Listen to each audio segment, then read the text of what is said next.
1886 সাল।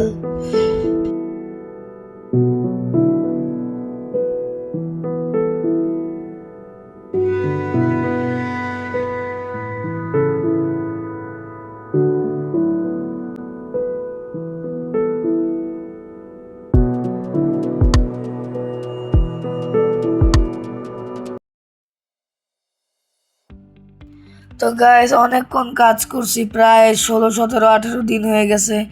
ক্ষেত থেকে যখন ধান উঠছে, এখন গরু ছাগল অন্য মানুষের গরু ছাগল খালি যায়, ওগুলা সরাইলাম। আর এখন অনেক পিপাসা লাগতেছে আর গরম লাগতেছে, এক কাপ চা খায় আসি। সাইড ওয়াক দিয়ে মানে ফুটপাথ দিয়ে হাঁটি, ওই যেখানে চায়ের দোকান আছে চাটা খায় আসি। এ চা ওয়ালি আপু, আমার এক কাপ চা, একটা রুটি দেন তো, আর একটা কলাও দিন, খাবো, খিদা লাগছে। ও সালমান, কেমন আছো? ভালো আছো? ভাত খাইছো? হ্যাঁ বলো, তোমার দিনকাল কেমন যাচ্ছে সালমান? আর বলো না, গত 1 মাস ধরে কাজ করব। আর কিছুদিন আছে, তারপর মে মাসের 1 তারিখ বেতন পাবো। বেতনটা নিয়েই বউ বাচ্চাদের শপিং করাইতে হবে, কারণ কিছুদিন পর হচ্ছে তোমার কুরবানি ঈদ। কিন্তু বারবার বসে খালি বেতন কম দেয়, এটাই হচ্ছে সমস্যা, বুঝছো রাফিন? ZX gaming. হ্যাঁ রে ভাই, আমার মালিকই অনেক কম টাকা দেয়। সমস্যা কি? আমরা তো গরিব শ্রমিক, আমাদের তো প্রায় 16, 17 ঘন্টা কাজ করতে হয়, 12 ঘন্টা। আমরা 8 ঘন্টা যদি কাজ করতে দিত, আর 8 ঘন্টা বিশ্রাম আর 8 ঘন্টা বিনোদন, তাইলে ভালো হইতো। না, তারা তো আমাদেরকে 12 ঘন্টা 16 ঘন্টা কাজ করাবে।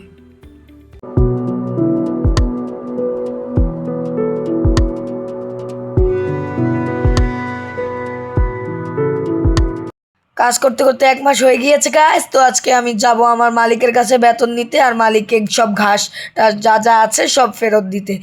আর আমার কাছে, আমরা তো গরিব ভাই, আমরা তো শ্রমিক, তাই আমাদের কাছে বেশি কিছু নাই। যে আমার একটা পিগ আছে, কত দূর জায়গা, এত দূর কেমন নিবো? আর আমার কাছে আছে এই ক্যারট, এটা দিয়ে বুস্ট করতে করতে চলে যাচ্ছি আমি আমার মালিকের কাছে, যেখানে আমি বেতন পাবো। আজকে বেতনের দিন, বউ বাচ্চাদের শপিং করাবো। A few moments later. আরে আমার বসি থেকে ক্যারোটি খায় ফেলছে। এখন আমার আবার হাইটা নিয়ে যেতে হবে, এটাতে দড়ি দিয়া। দূর, ভালো লাগে না কিচ্ছু। আমি হাইটা বসে আসতে চাইছিলাম, ও বস এখানে দাঁড়ায় আছে। হ্যাঁ বস, আমার বেতনটা কই? তোমার চেষ্টা থেকে নিয়ে নাও। আচ্ছা বস, আমি আমার চেষ্টা থেকে নিয়ে নিচ্ছি। থ্যাংক ইউ আপনাকে। আর আপনার এত বড় বাড়ি গাড়ি সবই তো আছে আপনার, আমার তো কিছু নাই, আমরা তো গরিব শ্রমিক। বাদ দেন ভাই, কোনটা আমার? এটা কি মফিজের প্রো বয়েজের টেকনোব্লেড দি লেজেন্ড? আমাদের টেকনো ভাই এখানে আছে, টেকনোব্লেড দি লেজেন্ড অফ মাইনক্রাফট। তারপর কি তালহা গেমিং আছে, প্রোনিল আছে, কুল ড্রিম আছে, জেডএক্স আছে, অব্রিয়ান আছে।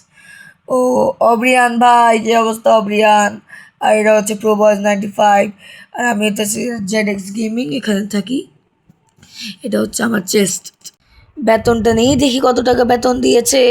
এখানে তো কিছু, আমি আগে আমার জিনিসপত্রগুলো দিয়ে নিই, যেগুলো আমি ইনকাম করেছি, হুইট, এগুলো দিয়ে দিই, কারণ এগুলো উনি বিক্রি করে, তারপর তো ওনার প্রফিট হবে, ওই প্রফিট থেকে আমাদের টাকা দেয়। 500 টাকা, 100 টাকা, দুইটা নাও, 200 টাকা, 1000 টাকা, 6700 টাকা। মানে 6700 টাকা কেন? ওয়াট? আমার বেতন তো তোমার 10,700 টাকা, 6,700 টাকা কেন বস? হ্যাঁ বস, আমার বেতন, আমার বউ বাচ্চারে কি খাওয়ামু? কিছুদিন পর ঈদ, আমি কি করতাম? যা দিছি তা নিয়ে খুশি থাকো।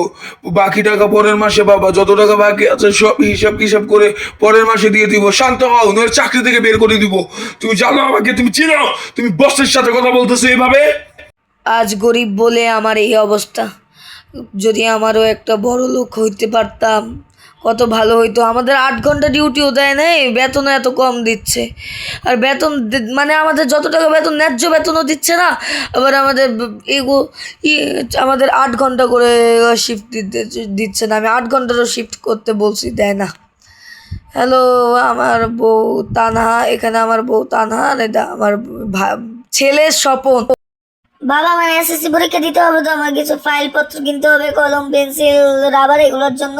কিন্তু 200 টাকা দিও, 200 টাকার মধ্যে হয়ে যাবে। গাড়ি ভাড়া লাগবে, বাবা তুমি দিয়ে দিও। আর সমস্যা নেই, আর কিছু লাগবে না। তোমার মাকে টাকা দিয়ে দিব না। এই তা না, শোনো, কি কিছুদিন পর তো ঈদ, তোমার কিছু লাগবে? একটা শাড়ি অথবা একটা 3 পিস কিনে দিও, আর কিছু লাগবে না। আর একটু ভালো ভালো কিছু খাবার আইনা মানে তরকারি বাজার সাথে আইনা দিও, যেহেতু ঘরে কোনো বাজার সাথে কিচ্ছু নাই। আমরা ডাল ভাত খাইছি কালকে, আর আজকে তো সাদা ভাত খাইতে হয়েছে। তো ভালো ভালো তরকারি মরকারি দেখে কিনে নিও, আজকে তো বোনাসও দেওয়ার কথা না ঈদের জন্য। আমি টাকাটা চেস্টে রেখে দেই, তুমি এই টাকাটা নিয়ে নিও, ঠিক আছে? আর হিসাব করে খরচ করো, বুঝছো তানহা?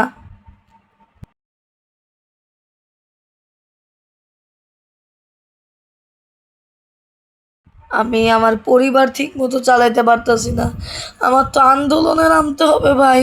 এই অবস্থা হলে তো অনেক খারাপ অবস্থা, আমরা আন্দোলন করব। 1886, May 1st.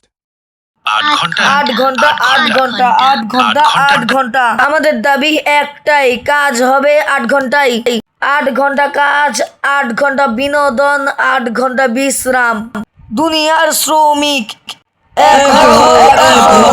পুলিশ আসছে, গুলি করতেছে, পালাও এ সবাই পালাও, গুলি করতেছে পুলিশ, গুলি করতেছে, গুলি করতেছে, গুলি করতেছে পুলিশ। 1886 সালের মে মাসের সেই আন্দোলন আমাদের শিখিয়েছে শ্রমিকদের ঐক্যই তাদের সবচেয়ে বড় শক্তি। আজ আমরা যে 8 ঘন্টা কাজের অধিকার ভোগ করছি তা সেই দিনের শ্রমিকদের আত্মত্যাগেরই ফল। আসুন মে দিবসের এই দিনে আমরা অঙ্গীকার করি, প্রতিটি শ্রমিকের ঘাম শুকানোর আগেই যেন তাদের পাওনা ও সম্মান নিশ্চিত হয়। সকল মেহনতি মানুষের জানাই বিপ্লবী সালাম, ধন্যবাদ, আসসালামু আলাইকুম। আজকের জন্য এতটুকু, দেখাবো অন্য কোনো ভিডিওতে। Bye bye.